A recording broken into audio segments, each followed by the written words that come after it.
नमस्कार श्रोते हो, दीपक रेगे कथाकथन चॅनलवर तुम्हा सगळ्यांचं मनापासून स्वागत. श्रोते हो, आजपासून तुम्ही ऐकणार आहात रिया पब्लिकेशन्सच्या सौजन्यानं गुरुनाथ नाईक यांची कथा. पण ही कथा 4 भागात आहे. गुरुनाथ नाईक यांची ही दीर्घ कथा. कथेचं नाव आहे युद्धातील मोहरा.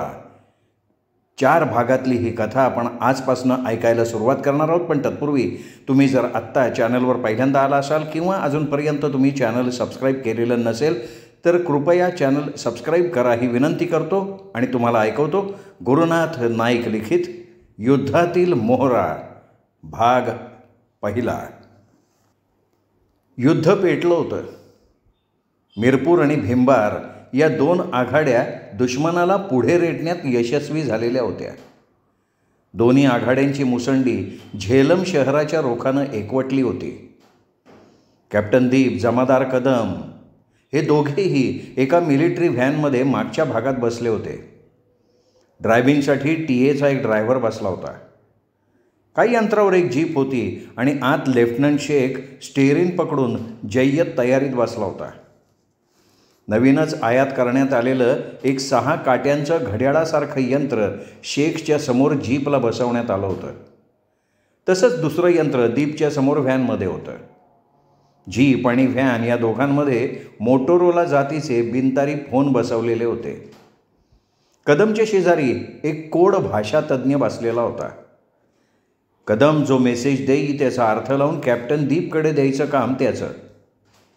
एकूण 16 वायरलेस सेट वेगवेगळ्या फ्रिक्वेन्सीवर लावून ठेवण्यात आले होते आणि 4 ऑपरेटर्स जमादार कदमला मदत करत होते. कारण त्या भागात पाक सैन्यानं अतिशय जोर लावलेला होता. मिरपूरच्या सभोवताली हेरांचा आणि कमांडोंचाही जोर लावलेला होता. अनेक मोक्याची ठिकाणं उद्ध्वस्त होत होती आणि म्हणूनच कॅप्टन दीपला त्या भागात ठेवण्यात आलेलं होतं. कर्नल श्रीकांत मिरपूरमध्ये होते तर मेजर शेलार होते भिंबार या गावात. पाक हेरगिरांचं पार कंबरडं मोडण्याचा निश्चय त्यांनी केला होता. भारतीय हेर खातं डोळ्यात तेल घालून काम करत होतं. 24 तासात कॅप्टन दीपने 2 गुप्त रेडिओ केंद्र शोधून काढली होती आणि तिथून पास होणारे संदेश टिपून घ्यायचं काम सध्या ते करत होते. भारतीय हेर खात्यानं पाक हेर खात्याला सध्या तरी कोंडीत पकडलेलं होतं. अनेक ठिकाणाहून पास होणारे संदेश कॅप्टन दीपनं गोळा केलेले होते. एकाएकी अत्यंत महत्त्वाचा असा एक संदेश कॅप्टन दीपला वाचायला मिळाला आणि तो दचकला.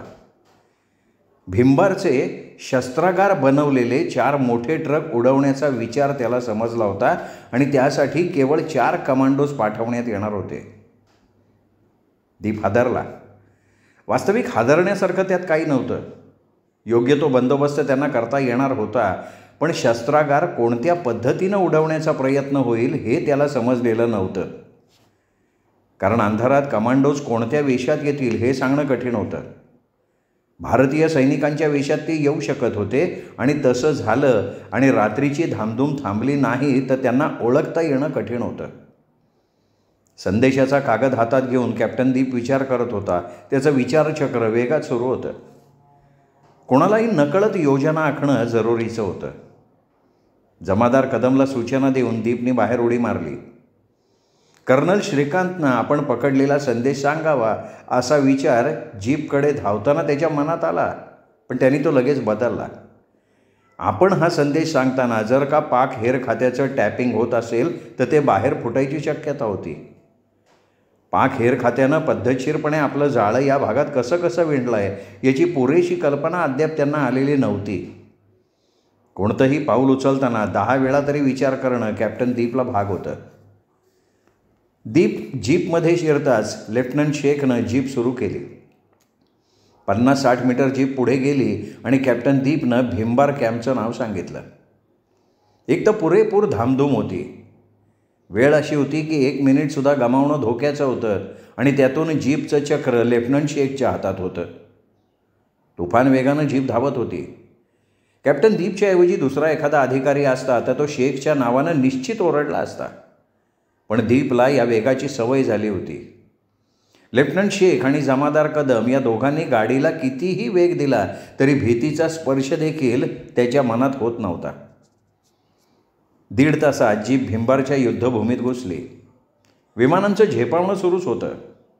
जीप ऐन धुमश्चक्रीत घुसली आणि त्याच वेगात शेखनं जीप डाव्या बाजूला रस्ता सोडून झाडीत घुसवली. झाडावर टक्कर होईपर्यंत शेखनं ती थांबवली होती. सौम्य असा धक्का झाडाला जीप टेकताच झाला होता. कांठळ्या बसवणाऱ्या आवाजानं कॅप्टन दीपची छाती धडकली होती. रस्त्याचा अर्धा भाग उखडून निघाला होता. शेखच्या प्रसंगावधानानं दोघेही थोडक्यात बचावले होते आणि चूं करत खाली झेपावलेलं विमान आकाशाकडे तोंड करून बघता बघता नाहीसं झालं होतं. लेफ्टनंट शेखनं दीपकडे बघितलं तेव्हा त्याच्या चेहऱ्यावर मंद हास्य होतं. घडलेल्या घटनेचा अजिबात परिणाम त्यांच्यावर झालेला नव्हता. भीतीचा लवलेशसुद्धा त्यांच्या चेहऱ्यावर उमटलेला नव्हता.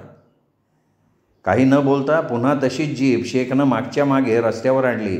उद्ध्वस्त झालेल्या रस्त्याच्या बाजूनं त्यांनी ती बाणासारखी पुढे नेली.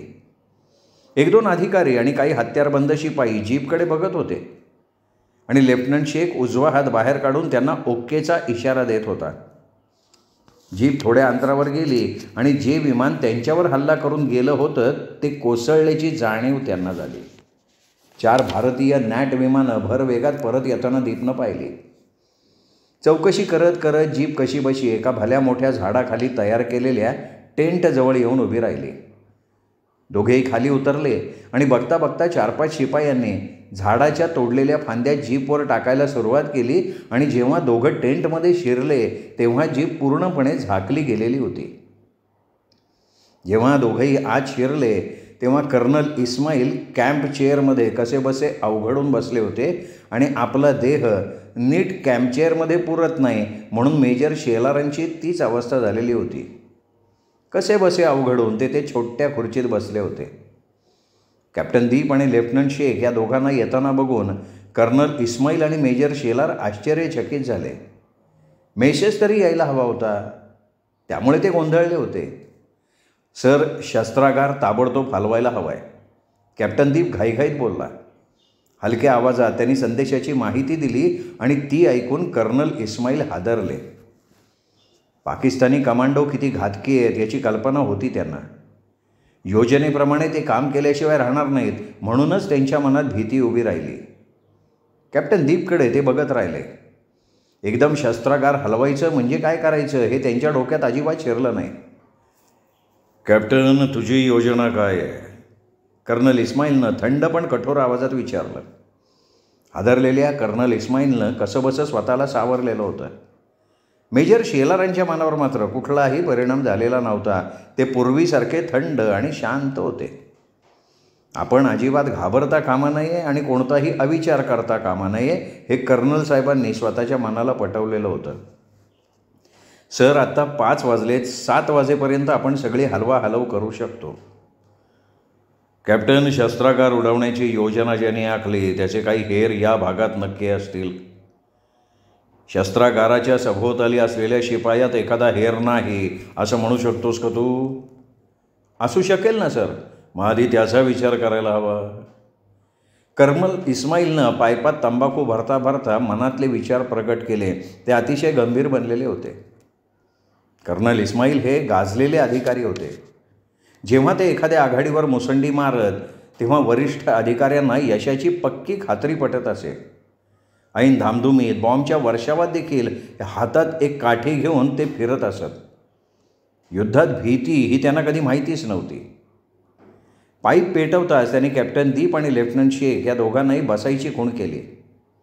बाजूला पडलेल्या कॅम्प चेअर सोडून दोघेही बरेच अंतर राखून बसले. तसं बघता कॅप्टन दीपच्या डोक्यात संपूर्ण योजना तयार होत होती. कर्नल साहेब हुकूम केव्हा सोडतात याची तो वाट बघत होता. हां, बोल कॅप्टन.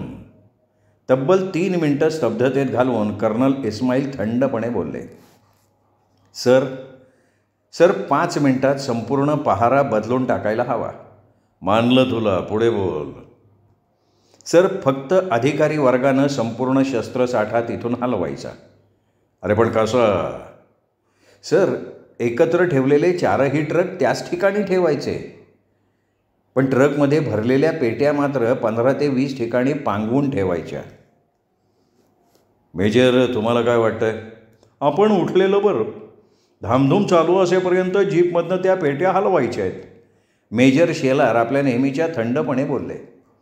आणि 6:30पर्यंत संपूर्ण साठा तिथून हलवला गेला. या कानाचा पत्ता त्या कानाला लागू दिला नव्हता. एकूण 5 अधिकारी स्वतः पेट्या उचलत होते. अत्यंत सुरक्षित अशा ठिकाणी त्या पेट्या ठेवल्या गेल्या होत्या.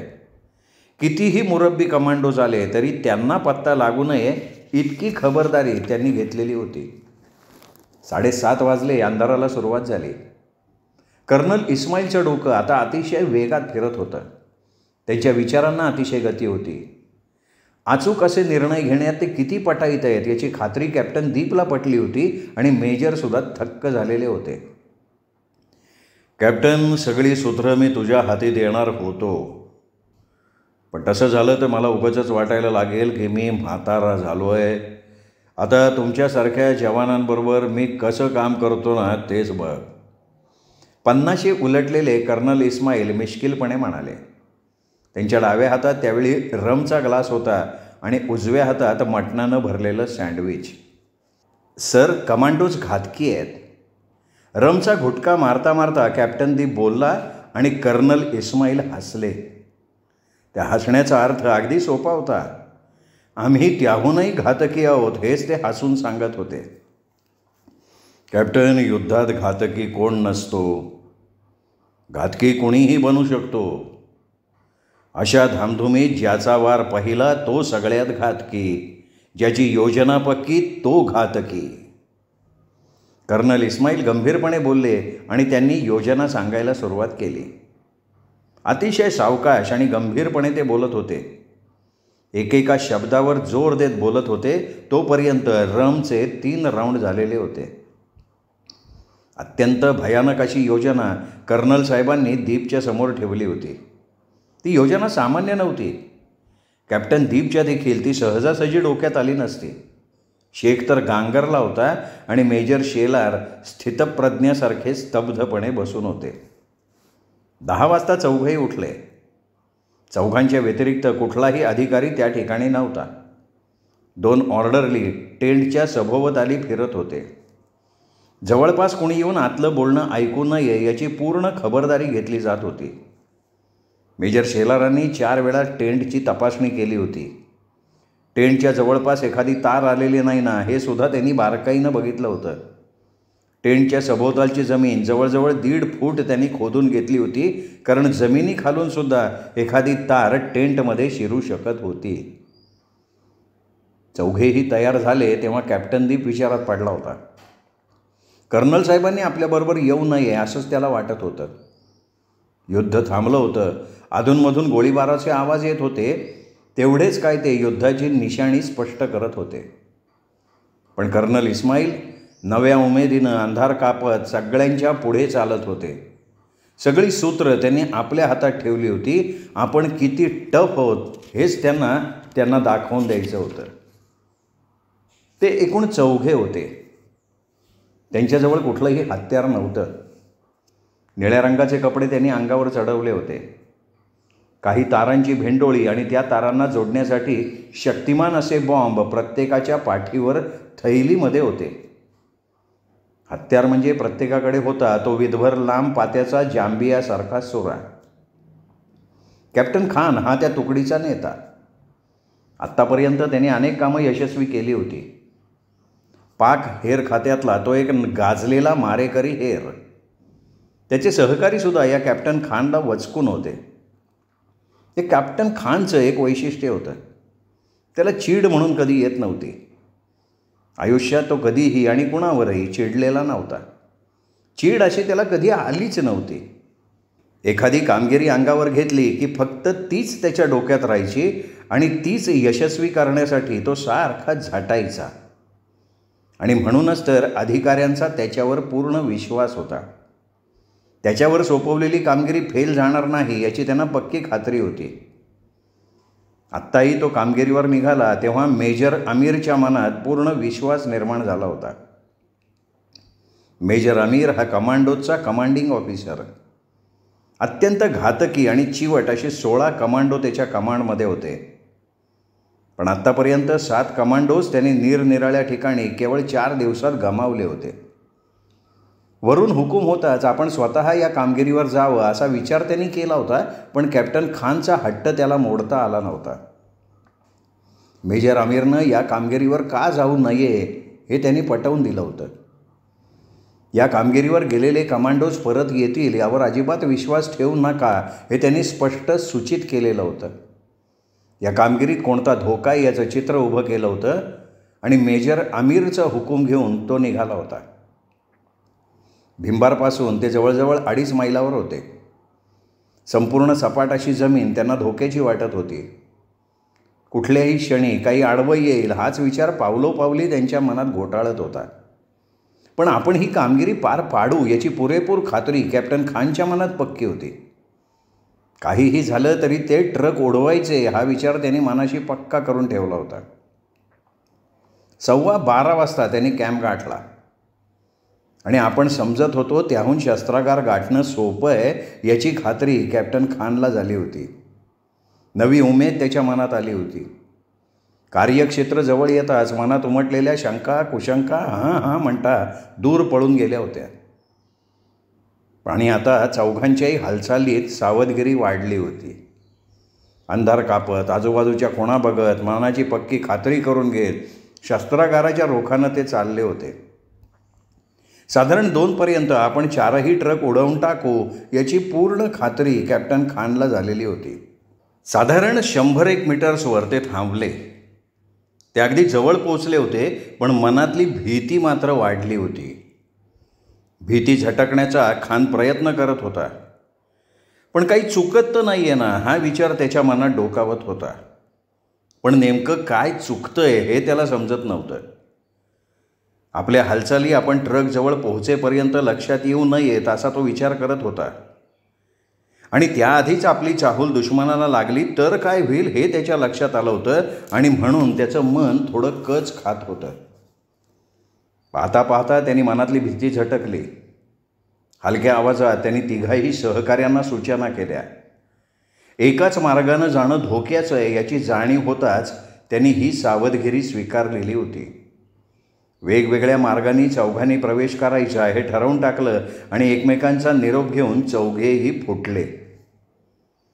शांत आणि गंभीर वृत्तीचा कॅप्टन खान आता आणखीनच शांत बनला होता. हा त्याचा शांतपणाच अतिशय घातकी होता.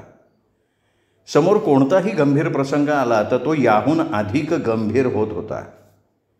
कर्नल इस्माईलचा टेम्पो ओलांडून तो पुढे आला. पहारा चुकवण्यात त्यांनी यश मिळवलं होतं, पण शस्त्रागाराकडं जाणं तितकंसं सोपं नव्हतं. काय धोका असावा हे त्याला माहिती नव्हतं, मात्र धोका आहे हे त्याला पटलेलं होतं. फक्त तो धोका कुठला हे त्याच्या डोक्यात शिरत नव्हतं. अशा कामात धोक्याची कल्पना करणंही धोक्याचं असतं याची खात्री त्याला सावधगिरीनं पुढं जाताना झाली. बरं, अति सावधगिरी बाळगणंही धोक्याचंच होतं. झाडाझुडपांचा आश्रय घेणं तर त्याहून धोक्याचं होतं. युद्धाच्या वेळी सैन्य झाडाझुडपांना आश्रय घेतं. शक्यतो विमानातून दिसणार नाही अशा जागा त्यांनी व्यापलेल्या असतात हे त्याला माहिती होतं आणि म्हणूनच पुढे जाण्यात अतिशय धोका होता. अंधार असला तरी तो पुरेसा गडद नव्हता. एखाद्यानं निरखून बघितलं तर त्यांच्या हालचाली समजण्यासारख्या होत्या. कसाबसा तो झाडाच्या आडोशाला आला. खोडाजवळ कुणीतरी आहे असं त्याला वाटलं. तो हल्ला करू शकत होता, पण हल्ला करणं सोपं नव्हतं. आवाज झाला तर आजूबाजूचं सैन्य सावध होणार होतं आणि तसं झालं तर बॉम्ब पेरणं अगदी अशक्य होऊन बसलं असतं. तो थोडासा साशंक होता. आणखी 3 दिशांनी तिघेजण त्या भागात येत होते. एखाद्याच्याही हातून चूक होऊ नये असं त्याला वाटत होतं. अर्धा तास याच घालमेलीत गेला, पण पुढे सरकण्याचं धैर्य त्याला अद्याप झालेलं नव्हतं. जिथे पहारा दिसत होता त्या भागाला वळसा घालून सापासारखा सरपटत तो पुढे जायला लागला. असंच सरकत सरळ एखाद्या ट्रक खाली जायचा विचार त्याने केला. एखाद्या ट्रकचा स्फोट झाला तर बाकीचे शाबूत राहणं शक्य नव्हतं. एक स्फोट झाला तरी त्याच्या दृष्टीनं पुरेसं होतं. पहारा चुकून तो पुढे गेला. 15-20 फुटांवर त्याला एक ट्रक दिसायला लागला. काहीतरी हालचाल त्या दिशेला होतीये असंही त्याला वाटत होतं. काळोख आता वाढला होता, पण त्याचे डोळे त्या अंधाराला सरावलेले होते. तो पुढे सरकणार तेवढ्यात थबकला. कोणीतरी जोरात किंकाळी ठोकली होती. त्या किंकाळीतून जे कोड शब्द उमटले होते त्या शब्दांनी त्याच्या अंगावर सरसरीत काटा उभा राहिला होता. त्याच्याच सहकार्यानं ती किंकाळी फोडली होती. तो जिवंत राहणं शक्य नाही हे कॅप्टन खानला पटलं होतं, पण मरता मरता ठरल्याप्रमाणे त्यांनी आपल्या तीनही सहकाऱ्यांना सावध केलेलं होतं. ज्या दिशेनं कॅप्टन खान चालला होता त्याच्या अगदी विरुद्ध दिशेला ही घटना घडली होती. जो मेला तो तिघात वरचढ होता. आत्तापर्यंतच्या कामगिरीत त्यांनी कॅप्टन खानला बरीच साथ दिली होती आणि आता सुरुवात होण्यापूर्वीच तो ठार झाला होता. आता मात्र कॅप्टन खान अधिक गंभीर बनला. जागच्या जागी तो जवळजवळ 15 मिनिटं तसाच पडून होता.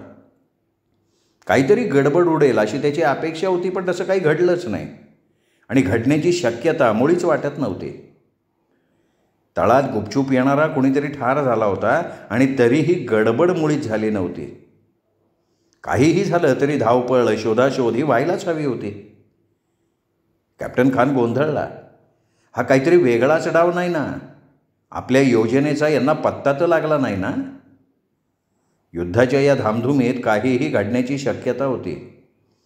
वायरलेसवरचे संदेश पकडलं जाण्याची शक्यता नजरेआड करता येण्यासारखी नव्हती. त्याचं शरीर रोगाचं शहारल्यासारखं झालं.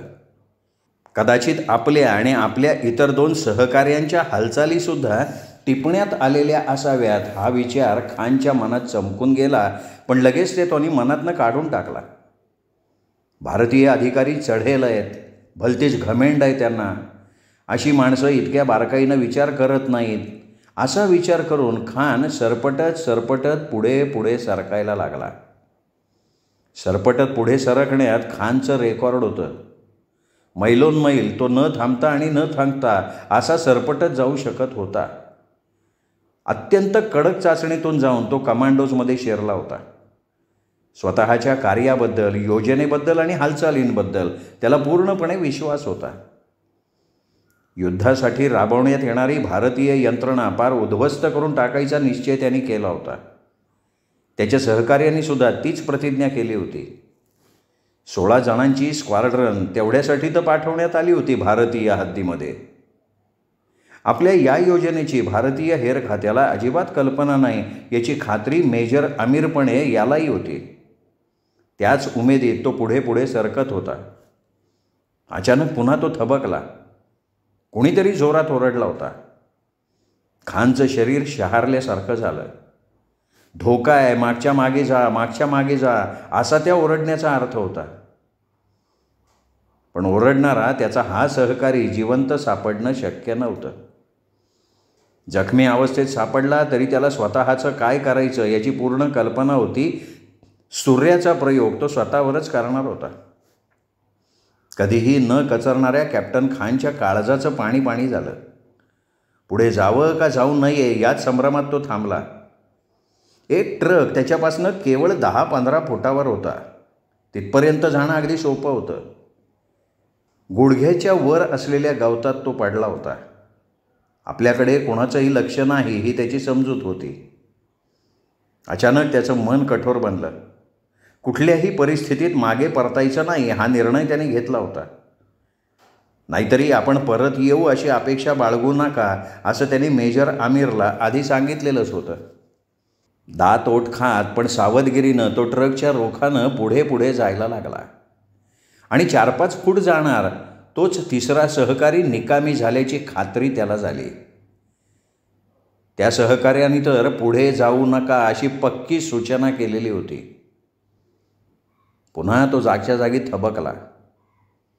कोणी पाहिलं आणि पकडायला आलं तर तो काहीही करू शकत नव्हता. एखादी गनसुद्धा त्याच्याजवळ नव्हती. सूर्याचा उपयोग होणार तरी कसा? समोरून येणाऱ्या गनशी सुरा कशी काय स्पर्धा करणार होता? 2:45 वाजले आणि कॅप्टन खाननं हळूहळू पुढे सरकत सरकत ट्रक गाठला. तो खुश झाला. आता आपलं काम साधलं याची खात्री त्याला झाली. आता कुणीही त्याच्या आड येऊ शकत नव्हता. हळूच तो ट्रक खाली शिरला आणि एकाएकी त्याच्या दोन्ही पायांवर आघात झाला. हा आघात सामान्य नव्हता. एका पायाचं हाड काडकन तुटलं होतं. वेदनांनी तो जोरात ओरडला होता. नंतर एकाएकी तो सावध झाला. पाठीवरच्या बॉम्बचा तो उपयोग करू शकत नव्हता. जोपर्यंत तारांची जोडाजोड करता येणार नव्हती तोपर्यंत ते बॉम्ब निकामीच होते, अगदी निर्जीव. आणि त्या तारा जोडायला त्याला 10-15 मिनटं घालवायला लागणार होती. अचानक त्याच्या पाठीवरची थैली कापून काढली गेली. कुणीतरी बुटाचा जड पाय त्याच्या मांडीवर दाबला होता. खान काय समजायचं ते समजला. आता आपलं काहीही चालणार नाही हे त्यांनी ओळखलं. सूर्याचं टोक त्यांनी गळ्याला टेकवलं आणि जमिनीवर त्यांनी जोरात गळा खाली दाबला. सुरा गळ्यातून आरपार झाला होता. खान तडफडत होता. श्रोते हो, हा होता गुरुनाथ नाईक लिखित युद्धातील मोहरा या दीर्घकथेचा पहिला भाग. या कथेचा दुसरा भाग उद्या. तोपर्यंत नमस्कार मित्रो.